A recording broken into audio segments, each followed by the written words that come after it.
स्वावलंबन, शिक्षा, सम्मान, सुरक्षा और सेहत को लेकर आदरणीय प्रियंका गांधी जी ने महिलाओं के लिए जो जो चीज़ें की हैं, जैसे 40% का आरक्षण उन्होंने टिकटों में किया है और अनेक चीज़ों में अगर सरकार आई तो नौकरी में और बहुत सारी चीज़ें जो घोषणा पत्र में आदरणीय प्रियंका गांधी जी ने की है उसको लेकर आज हमें किसी में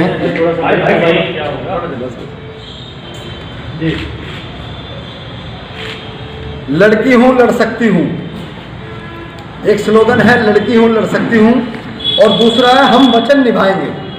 तो जो वचन आदरणीय प्रियंका गांधी जी ने महिलाओं के लिए किए हैं, उनके उन विषयों को लेकर आज ये पीसी है, जिसमें मुख्यतः भूमिका, स्वाभिमान, स्वावलंबन, शिक्षा, सम्मान, सुरक्षा और सेहत, इन मुद्दों को लेकर आदरणीय प्रियंका गांधी जी ने महिलाओं के लिए अपने घोषणा पत्र में जो चीज़ें रखी हैं उसको लेकर आज भी महिलाओं की अपने भविष्य को बेहतर बनाने की शक्ति को भारतीय राष्ट्रीय कांग्रेस पहचानती है।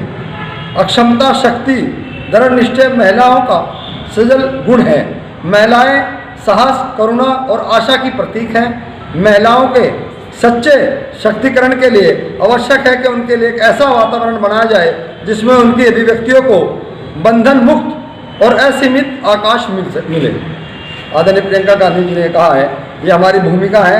इसमें हमने इसके बाद स्वाभिमान, भारतीय सांसद देश की भर की विधानसभाओं में महिलाओं का प्रतिनिधित्व 15% से भी कम है। वर्तमान लोकसभा में केवल 14% है और राज्यसभा में 11% सांसद महिलाएं हैं। आदरणीय प्रियंका गांधी जी ने अपने घोषणा पत्र में कहा कि हम 40% महिलाओं को टिकट देंगे और 40% महिलाओं का आरक्षण रहेगा। यदि कांग्रेस पार्टी की सरकार बनती है तो जैसा कि आदरणीय प्रियंका गांधी जी ने कहा है कि हम 40% महिलाओं का आरक्षण टिकट में भी और आगे चलकर हर एक चीज़ में उनकी 40% की भूमिका रहेगी।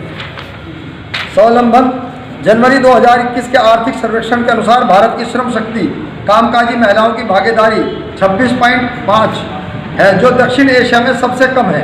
कोविड-19 महामारी के दौरान और उनके बाद यह अनुपात और बिगड़ गया है।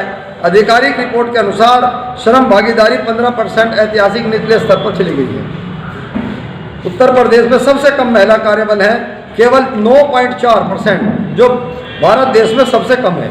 उनको भी हम 40% का इसमें देने का काम करेंगे। तीसरी है शिक्षा, राइट टू एजुकेशन, क्योंकि हम लोगों ने जब हमारी सरकार 2014 से पहले थी तो हम आदरणीय सोनिया गांधी जी ने राइट टू एजुकेशन और बहुत सारी चीज़ें, मैं क्या गिनवाऊँ, अगर गिनवाऊँगा तो बहुत समय लग जाएगा।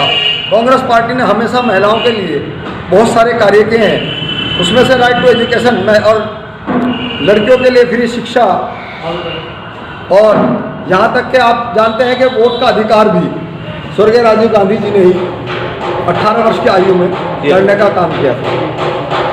शिक्षा के क्षेत्र में भी बहुत पिछड़ गई हैं महिलाएं, उनके लिए भी आदरणीय दीदी ने कोई परसेंटेज हम लोग बढ़ाकर ज़्यादा से ज़्यादा, और इसके अलावा 2014 के शिक्षा के बजट में लगातार कटौती हुई। बेटी बचाओ बेटी पढ़ाओ जैसी योजनाओं को 60% बजट तो विज्ञापनों में खर्च हुआ। महामारी में भी पहले भी पुरुष और महिलाओं के बीच साक्षरता दर गहरी असमानता रही है। उत्तर प्रदेश महिला साक्षरता मात्र 63.4 है, जो कि राष्ट्रीय औसत में 70.3 से कम है। इसके अलावा अनुसूचित जाति, जनजाति, अल्पसंख्यक समुदाय की लड़कियों के नामांकन में भी गिरावट आई है। सम्मान, समय के उपयोग 2019 में एनएसएस रिपोर्ट के अनुसार भारतीय महिलाओं को अनैतिक घरेलू कामों में प्रतिदिन औसत 4-5 घंटे खर्च करती थी, जबकि उनकी तुलना में समान कामों के लिए पुरुष केवल 1.5 घंटे काम का योगदान करते हैं। घरेलू परिवेश में इस असमानता को आर्थिक गतिविधियों को मापते हुए आंका भी नहीं जा सकता। पिछले 4 वर्षों में उत्तर प्रदेश में महिलाओं के खिलाफ धाराओं में 66 पॉइंट से अधिक वृद्धि हुई है। पूरे देश में अनुसूचित जाति की महिलाओं के खिलाफ अपराध की दर 18.8% की वृद्धि हुई है। इसमें अधिकांश उत्तर प्रदेश में है।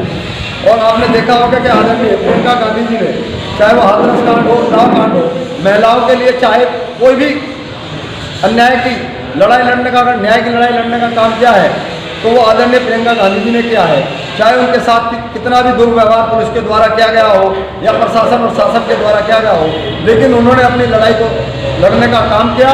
और यहाँ तक कि जिस बच्ची का अंतिम संस्कार भी सरकार ने रातों रात करा दिया था, उसके बावजूद भी आदरणीय प्रियंका गांधी जी ने उन लोगों की लड़ाई लड़ने का काम किया। सेहत को लेकर भी आम महिलाओं का व्यापक रूप से स्वास्थ्य सेवाओं में पहुंचने के लिए 4A की परिकल्पना की गई है। सस्ती और अच्छी पहुंच, उपयुक्तता और उपलब्धता। आज भी उत्तर प्रदेश में इन मानदंडों पर अच्छी स्वास्थ्य सुविधाएं